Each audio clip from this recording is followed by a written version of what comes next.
Ladies and gentlemen, I'm super excited to share that in this video, I will finally be crossing a threshold, a milestone that I have been chasing for a very long time, and that is 1,000 ELO. The 4-digit club on chess.com. An exclusive club, a club that many people set as their goal. Some do make it, and some do not. Chess is a harrowing sport, hobby, activity, pastime, whatever you want to call it. Now, you might be sitting there and wondering, Gotham, aren't you an international master? I'm pretty sure you've made a bunch of content about chasing the Grandmaster title. Pretty sure you've made content about being 2,800 and 2,900 and 3,000 and bullet and whatever. And the answer is yes. You are watching the Slowrun. This is a series that I started in 2025, now into 2026. I have a bunch of videos on this channel for instructional content, like my rating climbs, playing specific openings that I recorded 5 years ago, like the How to Win at Chess series, which then became my book. It's right there. I've never done something like this. I've never done a pure slow run where I just play games from 400 and I try to get to 2,000 or 2,200. And that is what I will be doing in this video, and we are just about there. We are just about there. Can't wait. Now, the 900s have been tough. Like, I'm not going to lie. A lot of these 900s are playing well. Of course, they do spontaneously still combust into flames. But overall, the play has clearly improved. It has gotten quite decent. My opponent plays d4, by the way. I've played the dodge. I've played knight f6. We can also keep it very nice and symmetrical. And I have tried to explain and play principal chess every step of the slow run. Now, in general, with black against d4, if you're not going to play a King's Indian, or you're not going to play a Dutch or whatever, you're not going to play the England Gambit, for example, the most reliable way to play is a reverse London pyramid, especially if the opponent does not play the Queen's Gambit. Like, if the opponent immediately targets your pawn, as I've shown you, accepting is possible, declining is possible. But in general, if they just play a random move, the best way to play is to get out your light squared bishop, and after that, develop your king's knight, your pawn to not block in your bishop, your other bishop, your c pawn, and d and c pawns go together, we know that, and the knight comes out to c6. Now, f3, clearly already, and I want you to really apply this to your own games. Like, I want you to make little checkpoints. It can be difficult as you play 10-minute chess or 5-minute chess or whatever. It can be difficult to make these little checkpoints, but make these checkpoints. Checkpoint number 1, is my opponent playing a real opening, or is this some garbage? This is garbage, right? I don't know what to expect, but okay, so far it just looks like garbage, right? So it's garbage that's not even threatening us in any way. So I'm just going to keep developing. Bishop d3, okay. Now it's garbage, but they're offering us a trade. Now, I generally don't like to just absent-mindedly trade. I kind of like to keep the tension. So, for example, in a position like this, we can be taken, but I like to rock back. It's one of my favorite things to do with the bishop. You rock back. You let them come to you. Okay, now this is getting a little bit dicey, but I just want you to maintain your focus, right? We wanted to open up our rook with that idea, so h4. You got to ask yourself, what is the point of this? The point is to go h5. Now you ask, should I stomp that? No. You ask, is that even a threat? I have 2 pieces covering that square. So you may think, okay, get your bishop, get your knight, any of these moves are fine. Actually, what I spot is a hole. When your opponent plays so many poor moves in the beginning of the game, out of nowhere, massive weaknesses open up on their side of the board. Bishop g3 would just ruin their right to castle. Now, my opponent stomped that to their credit. They are developing in whatever this way that it is that they're doing it. Now I can castle, I can play c5. I'm going to castle just to show you that there is nothing scary about this position. And now at this point, I'm thinking, okay, well, now it probably makes sense to just get rid of my bishop because they might be coming in with some sort of thing over here.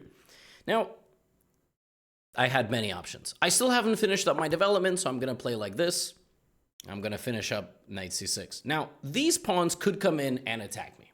It's quite clear that white has declared hostile intentions against my king. There is a difference in chess, however, between explaining things with your words and explaining things with chess moves. And I say that a lot. Now we're getting to 1,000 territory. This is early intermediate. My next book, How to Win at Chess, next level is for 1,000 to 1,600 level players. Intermediate, rising, advanced players. If you're 1,700, you might learn something from it, but not as much as a 1,000 would. And in that book, you know, I really try to hammer that point home. You explain things with chess moves. You don't just say the pawns are coming and they're going to attack my king. No, you make tangible moves. If g5, you can always go here. If you can always drop back. This is the only attacking piece against my king. White went here. So a lot of you would be tempted to take the pawn or to attack the queen. A lot of you would play c4, which is fine, but I haven't developed. You would be violating the principles of the slow run. You just haven't brought enough pieces to the game to start attacking anybody. Let's get everybody a turn. We can even put some rooks in the middle, right? So here, if we continue principal play, which is putting the rooks, I mean, I don't really know what white is doing. My opponent has the strategy of play fast and do nothing. That is actually a very legitimate strategy. Another thing that I covered in the last episode, 17 and 16, checkpoint. What type of position are we playing? We are playing a close position. 8 pawns per player. The more pawns per player, the more closed it is. Think of the pawns like a fence. In a closed position, maneuvers are possible, such as this one, just slowly moving around your fence, kind of like you've got a kingdom and you've got a big wall and within the castle walls.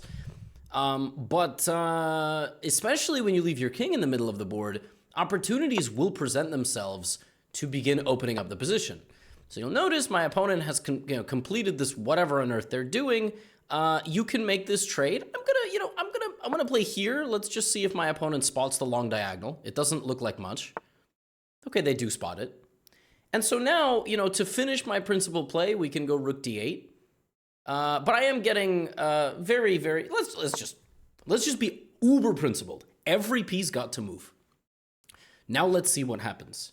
So we know if g5, okay, knight h5. So if knight h5 appears, which it has, if we ignore it, the threat is obviously this. If we ignore it, they're going to take and open up our king. If we take, they go here, and we open up the g file, but we don't open up our king. I don't mind this move, right? Because our king is still pretty safe. And now, let's attack the middle. The opponent's king is in the center. We have played the game 100% the correct way. So we might as well open up the middle. Opponent is still doing a very nice job making this annoying for us. Okay? Now here, taking this pawn is actually reasonable. It's a little dangerous looking, but it's reasonable. Another option is to just keep smashing open the center, making sure that pawn takes doesn't result in something catastrophic. Another option is to push this pawn. And I will do that, but it is a little risky because we will walk into the second h-pawn, which is actually kind of ridiculous. It's very rare you have a situation like this. But now we're actually pretty safe because now this pawn is not protected by kings. It's protected by a pawn, and that's much more fortified. And now let's begin smashing open the center of the board and show you what happens if the opponent does not play principal chess. Out of nowhere comes knight to b4. Oops, and in comes, first of all, we can trade queens, but also I can just jump behind the queen, and my queen is guarding my knight, and now I'm gonna take the queen and take this. We open the center just a tiny bit, and now we take the rook. And before you rush here, we actually can win the queen completely now, because the opponent put the king and the queen on the same line, and we also have bishop to b4. So I actually think I can pause here and find bishop to b4. Now, let's just say you don't see that because you're rated 900. You're playing normal chess. Okay, this is the position that you got. You now have an extra rook. Uh-oh. Whoa. Look at this move. Now, my opponent actually is playing quite well. Now, we do have this coming in, right? So we have to lock in here for a second. Let's stop rook to e6. Let's not get knight forked. Very, very tricky. And now we have to speed up. We only have 4 minutes on the clock, but white only has 3 pieces and we have 4. So the way you win this position is you would love to get a rook off the board. Let's take with this pawn so this pawn doesn't march forward. Notice how I totally neutralize this attack. If rook to g3 lining up, I will take this pawn and I will open up an attack on the rook. And really what white should do now is kind of switch gears and probably try to trap my knight, but it's not even possible. I will give my knight a helping hand out of the position with rook to c8. For example, b3, rook c8, and then knight to c2. Another thing that I can do here, I mean, I have many, many moves. Let's just open up the center. We would love to trade more pieces. Our rooks are open now. Ooh, that looks like a bad move because I feel like you're walking directly into my bishop and my rook. And now I have this check and I pick up the knight. I deflect the king away from the defense of the knight. And also the bishop hangs on the other side of the board. I'm going to take the knight because it's the trickiest piece. The rook hangs too. So all of a sudden, all the white pieces are gone. Now, to my opponent's credit, they actually played very well. And I think this is mate in one. Yeah, I could have taken the bishop, but I ended up going over here. My opponent played very well, but a little bit too fast. A little bit too fast. However, this type of style that white has is very annoying. And I might make it look easy against a sub 1000 rated player. And generally, if you're playing a 990, 980 rated player, check their rating graph because they very well could have been 1050, 1070. There's always periods of adjustment on chess.com where people in a 100-point bracket drop, and then they all have to play against each other, and then they keep dropping. So don't be shocked. Like, you know, my wife, Lucy, she sometimes will play somebody in the 900s who was 1100 like a month ago. And it happens. Sometimes you go down to 900, you go back up to 1100. Sometimes you play a 900 who was 700, who's on an upward trajectory, which is also bad. Like, because you could be playing somebody on a hot streak. You could be playing somebody who used to play at a higher level and is now in a slump. So this person clearly was very, very good. We have 69 wins now. Nice. In this particular game, like, I mean, it was tough, man. You know, like I think I explained everything very reasonably, you know, like the checkpoint system of like, are we doing everything that we want in the opening? Are we playing principal chess? Every question, every move asking a question. What's that trying to do? Do I have to address it? Okay, that's just developing a piece. Let's castle. Okay, that's kind of trying to trap my bishop. I don't want to wait around and see what happens. Let's go bishop here. And now let's play principled. We played principled the entire time. Every piece got a turn. And then when we clashed is when I started really kind of like doing the deep dive analysis. This move is very annoying. Had I gone for this position and had my king been opened, this would have been a little bit risky. Still, it's practical, but I would avoid these types of things. You could also withdraw your knight, or you could defend your knight. Like you can go here, and this is actually very reasonable for black, this position, I have to say. But in this position, you will notice that, you know, white, while they do have some openings here, I just looked around and was like, I don't actually think I'm under any danger. And now you strike back in the center, and things start to go very, very wrong very, very quickly. And this only worked, this whole idea of striking back in the center, because white played unprincipled chess. They never got to play, you know, with their bishop. And look, had I made a couple of more moves, like h6, a6, and white got to castle, and then I went a little slower, and then white got to go here, and slowly white actually builds up a normal-looking position. Whereas, when you strike in the center when everything is ready, I mean, I just showed you this move g6 to show you an example, but I could have even started smashing the center here. I could have even went pawn takes d4 in this position. Why was I able to play a move like pawn takes d4? Because there is no threat. There is no threat to this move. And now you will learn another term, which is umbrella pawn. An umbrella pawn is an enemy pawn that stands directly in front of your king, and that is it. That pawn blocks their own attack. You can't get rid of an umbrella pawn as long as you don't take it, and the other person can't get rid of it, right? So they have to work around the pawn. And there is no way for them to develop the knight to a useful square. There is no way to get their queen in. But I played pawn to g6. Now here, had I reacted with a bad move, all of a sudden things get very, very dangerous. There's rook g3 coming in. Here's a nice way you could lose the position. Well, king h8 actually, by a miracle, doesn't lose because of pawn to e4. But it's very close, you know? It looks like you're getting mated. And so that was an example of how opening the center with a full squadron of pieces will catch the opponent off guard. Here you could have also played queen takes and then knight c2, and it would have been all kind of the same. But I hope that was instructive. I mean, I sort of absorbed the pressure. I asked myself questions kind of every step of the way. I mean, this is what you have to do to get to 900, you know? I've got another game to 1,000, right? I've got another game. So e4. I've played a lot of different openings. I mean, I've played Karo Khan, I've played E5. Everybody has requested a different thing.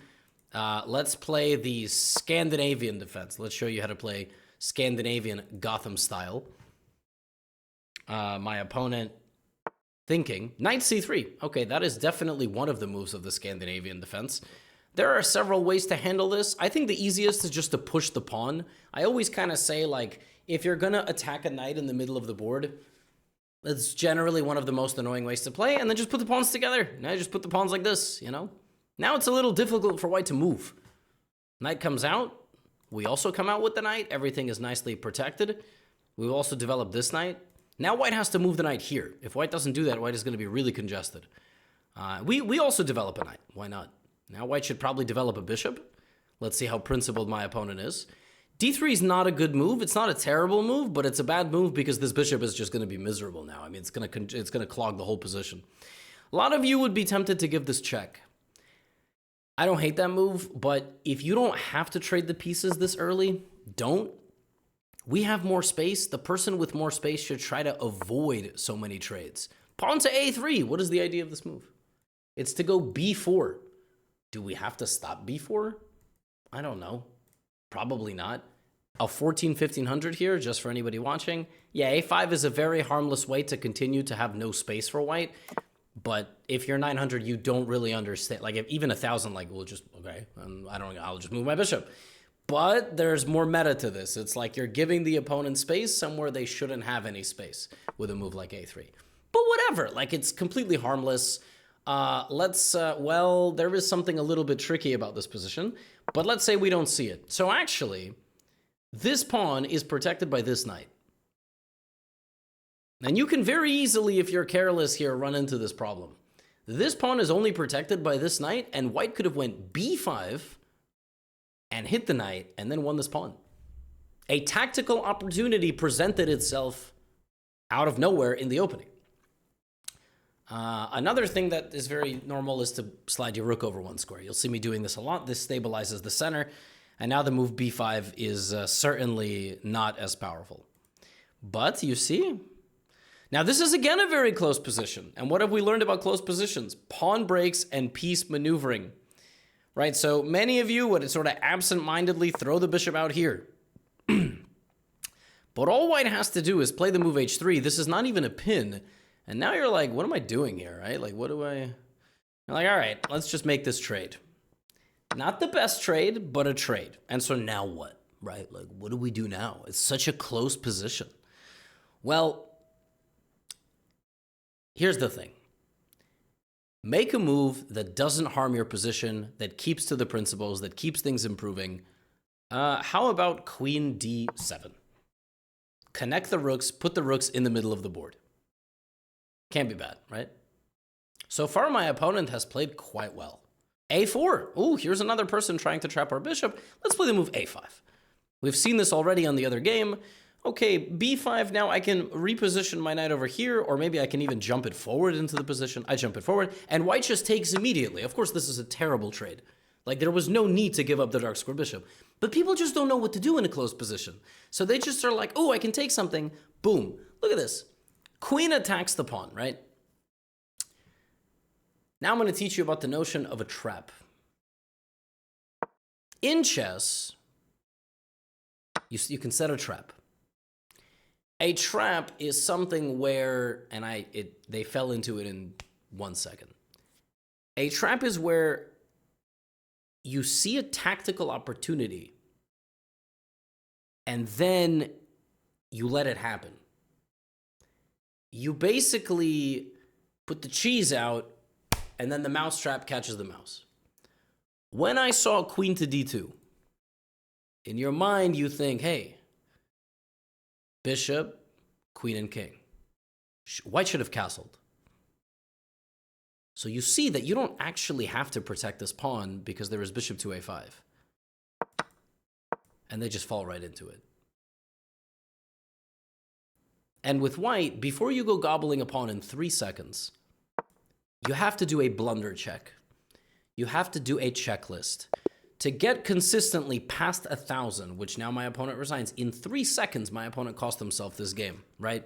to get past consistently 1,000 rapid, you need to do a little process called a blunder check, which is before you make the move queen b4 and before you make any move, gotta ask yourself, does my move leave me open to a check, a capture, or a threat of any kind? Yeah, there is a dark squared bishop here and you never left the center. Now what's funny is in this position, white is better. Like white has a slight advantage, right? I just went here and the computer really likes one very specific plan by white, which I don't think is very findable, but it's bishop here, voluntarily trading like this. And the computer really likes the open rook file. Now I'm not playing an engine. I am playing stockfish. I'm not playing stockfish, right? I'm not playing an engine. And so it's much more human here to simply castle. And then here, white now needs to find a way to maneuver these pieces and find the pawn breaks in the position, which are pawn to c3 and pawn to f4. And I have news for you. Both of those pawn breaks are going to be extremely difficult to pull off. If white plays c3, this is a terrible move because it opens up my bishop and opens up my queen. That is a bad pawn break. In the game, white went a4, which I don't blame them. And now you have to identify your bishop is getting trapped. And now I played a5 and went here. And here, again, white should just castle. The bishop for the knight is not a good trade. There's no need to do that. I showed you here how this trade was totally unnecessary. And when my opponent did that, okay, fine, they did it, but now they should castle. And the computer thinks that black is much better now because of the quality of these two pieces. The computer looks ahead far into the future and does not see a way that this light-squared bishop gets past its own light-squared pawns. Meanwhile, my bishop, it actually can. It has a way to reposition itself. I have a nice move, pawn to g6. This move, despite pushing in front of my king, limits the enemy knight. The knight, even if it tries to zip around somewhere else, is going to really struggle. And before you know it, as we keep repositioning our pieces, and like something like bishop g2, suddenly black has a target, right? Like I find the one target in the closed position, the pain point, the outskirts of the castle that are weak. Yeah, and I'm getting in. I'm getting one pawn, right? And then in a move or two, I might come back here and win a second pawn. Meanwhile, white is still trying to generate something over here, but it's just not working. I'm stabilizing everything, and even though white is coming in, my king is actually a very useful defensive piece, and this bishop is still terrible. So the Scandinavian can be an open opening, yes, when a trade happens, and then I like to move my queen out over here, but sometimes they play knight c3. And against knight c3, if you like this position where you restrict white, you can play it. If you don't like this position because you feel it's a little bit too congested, just take the knight, and guess what? You can even play queen d5. This is the easiest way to get back to a totally normal Scandinavian defense. Queen to d5 attacks the knight. The knight goes back. Now you play a regular Scandinavian. If the knight goes here, well, fantastic. We develop our knight, we develop our bishop, and we're off to the races. And I believe the next game will get me to 1,000. I believe this next game will be the game where I can change to 1,000. d4. Let us play a London. I also like the Trempowski, but let us play a London opening. I've played a lot of different openings. Let's go for our pyramid. We're doing the same thing we do with white and with black. D and C pawns are always going together. This is our first 1,000 plus rated opponent. I can even, like, it's not 975. That's just there so, we don't dox anybody and get them on unwanted messages. But we still have people giving these useless checks. They're just helping us set up the pyramid. Now, yes, this move definitely makes the most sense. Once again, we'll do the rock back. We're going to rock back. Let's see if they take us. My opponent seems like a very impulsive player, so they might actually just take. Maybe not. There we go. And now let's see if they castle. This is a massive mistake that a lot of players make in London. I'm going to develop my bishop. They take the bishop, and then they castle into an attack. Oh, okay. This is a very unique approach here by my opponent. Playing f5, locking the knight into the center of the board. So let's just finish our development, and then we will do a deeper dive on this opening. Now, I already opened this side of the board, so what I would like to do is I would like to castle queen side. So I'm going to put my queen right here and go, oh. I'm a long castle. You'll notice I'm not taking in the center. This knight is extremely well placed. If I take it, they take and attack my knight. If I take it like this, it's even worse. They fork me. So I'm going to leave this here for now. Actually, black is playing very annoying. Oh, that's a terrible move. I just like did all of this stuff about how good that knight is. I don't really want to go backwards. I mean, any move is, even king takes is fine. How can you trade such an amazing piece? Guys, what the? What is that? Is that a mouse slip? I mean, I'm just castling. I'm not even going to address that move. What on earth is that? I was just about to say, any of you can be 1,000. What on earth is king e7? Okay. For the record, by the way, we still have a close position. And now I'm going to give you your most advanced lesson of the slow run. In fact, in How to Win at Chess Next Level, Book 2, there is a part about how to use your pieces. There's a chapter on purely how to use your knights, your bishops, etc. So I, in this position, would love to establish my knight on e5. I'm looking at a juicy knight outpost on the e5 square, a square where these pawns abandoned. I'm very well protected. This is a light squared bishop. I can't even fight for that square. But to get there, I'm gonna have to make this trade. And I think bishop b5 here is the top move of the engine. If I had to guess, some of you idiots watch this. Very few of you, but some of you listen to me say stuff like that and go, he has an engine on, yes, to beat 1,000 rated players. So I'm going to take this knight, and I'm going to establish a dominant outpost on e5. Look at my knight in shining armor. It is so good. It is untouchable.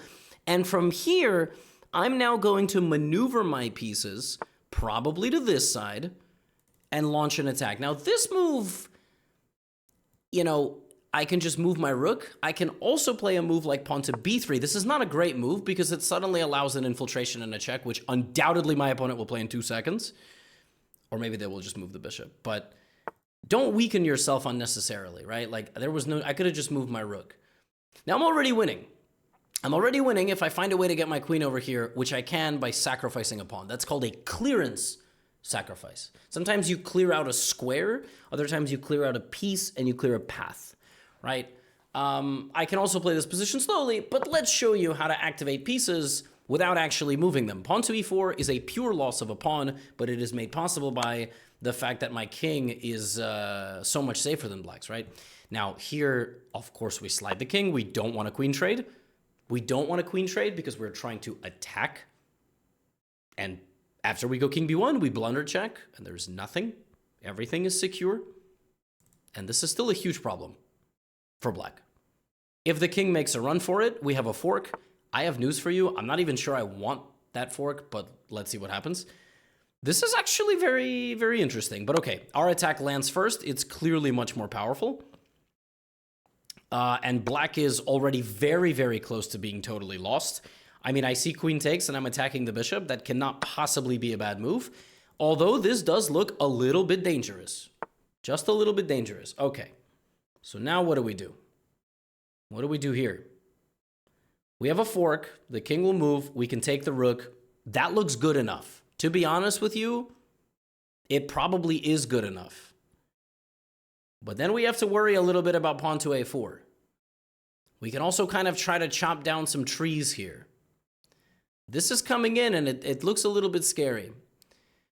I think the most practical move here for a human who's not rated 2900 is the move knight f7. But I will show you a little bit more how there's always something a little deeper in the positions that you are playing. For now, winning a rook can't be bad, and moving the rook away from the attack can't be bad, right?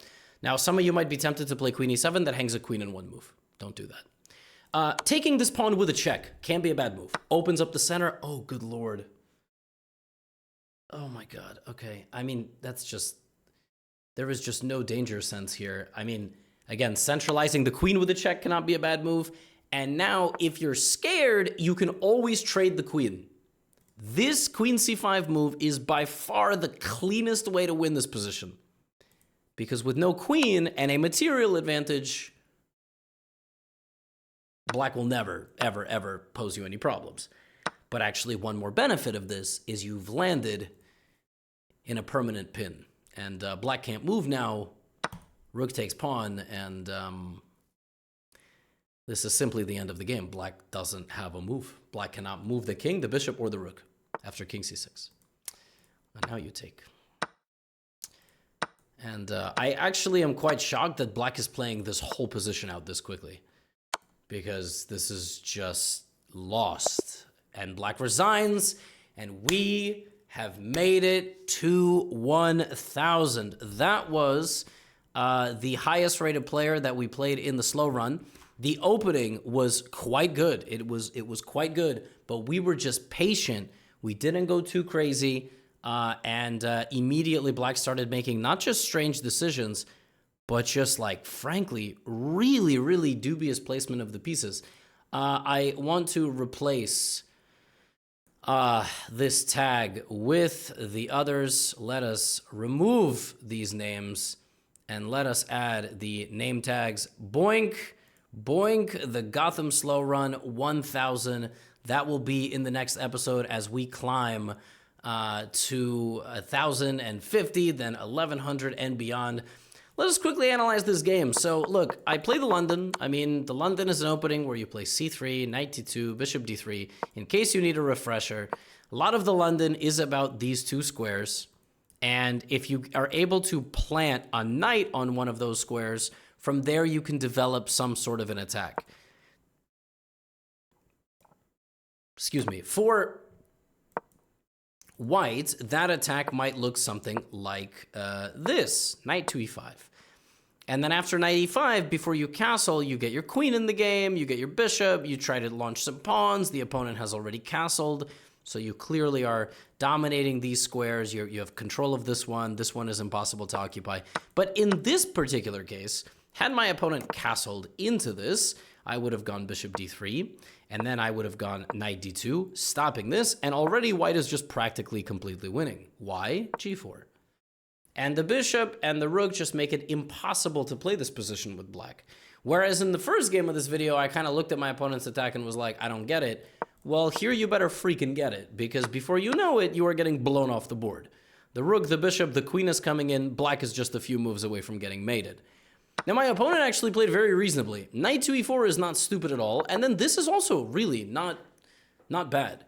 Now, the thing about this setup with black is that it's, you know, you're kind of blocking the London, and that's totally reasonable. Already, white has a strong advantage according to the computer, which now is on here, because white, the computer sees this and wants to go knight e5. It already thinks that by playing with the king in the center, black has overextended and opened themselves up to queen h5, and that is true. Like, if you're watching this as a 1800 rated player, yeah, probably your first thought was like, wait a minute, I don't have to do the principles. I don't have to play, you know, logical, kind of like heuristic chess of developing my pieces and castling, because the opponent already took massive risk in the beginning, so I can already go hunt the king, right?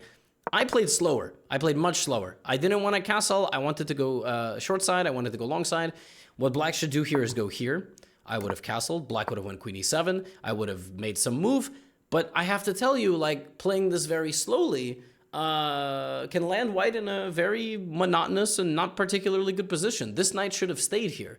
And then my plan was, after the game, to show you how even early on, if the opponent plays weird and you've played principled, you have opportunities to attack. You have to know in the back of your mind these little attacking nuances and resources with the queen, with the knight, etc.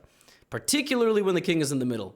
When the king is in the middle and all the windows have been opened, that's when you take your bow and arrow shot at the king. Now, the knight takes d2 is just a ludicrous move. This is a crazy move. And like I told you, even king takes is possible because I'm just so safe, right? I'm just so safe in my little castle. I don't know what king e7 was. I have a feeling this was a slip.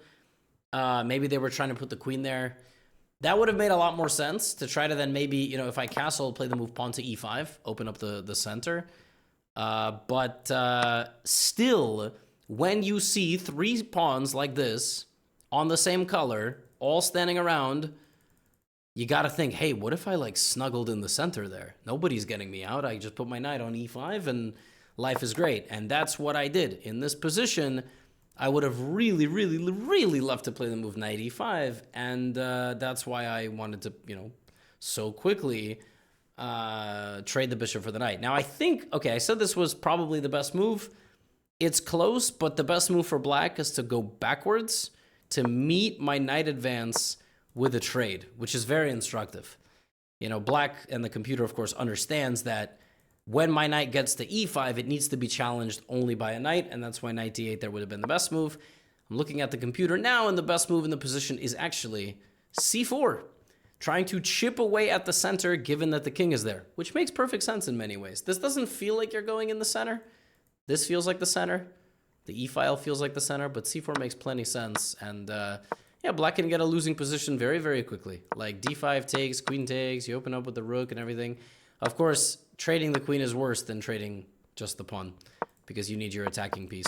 Once I got this, though, practically speaking, black is in severe danger. Of course, here, this is a bad move.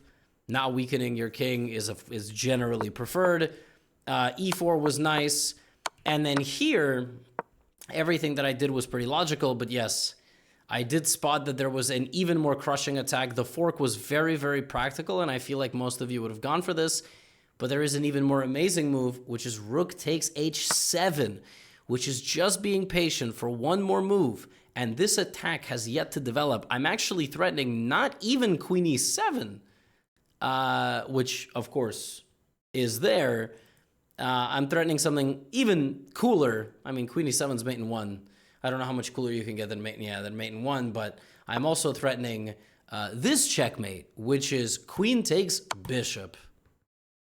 And a very famous rook, knight, and pawn coordination, where the knight guards the rook and the pawn guards the knight, and the black king has no side-to-side momentum, no diagonal escape, and this is just mate. So if I was totally and utterly ruthless, I would have gone rook h7, and I did see this in about 2 seconds. How do you find something like rook h7?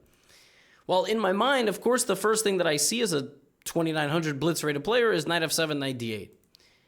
But then I see, hey, my rook can take a pawn, and together they'll attack the king. And I know it's the best move because there is no response for black. My blunder check process of checks, captures, threats for the opponent takes half a second here. Why? There's no check. A4 just loses. This just loses. There's no other useful move with any of these pieces. Rook h7 has to be the best move. Now, you need a little bit more time to spot something like that. And frankly speaking, when you see a fork and a rook, like, you're probably just going to go for that. And that's fine. And then I went here. And if I hadn't played pawn takes d5, you know, and I went somewhere else, like, for example, I threatened the rook, this would have been fine, but it could have been a little bit tricky. Like, you know, black still could have gone for this. And then if you take the rook, like, how are you defending this position? You have to be very careful here. If you take, it's a draw. You've actually blundered into a perpetual check. You're just stuck. Queen just keeps checking you. So really the only move to survive in that position is to bring your rook to protect your king on the second rank. And suddenly your queen's like totally behind the enemy lines. You have a huge material advantage, but you're just not winning unless you find this resource. And so counterattack is definitely part of the game. Attacking the opponent's king in general is scary at this level. And people are not going to defend well at all unless they're on a Slowrun account. I hope this was an instructive video, even though it was only 3 games. Do let me know your continued feedback in the comments.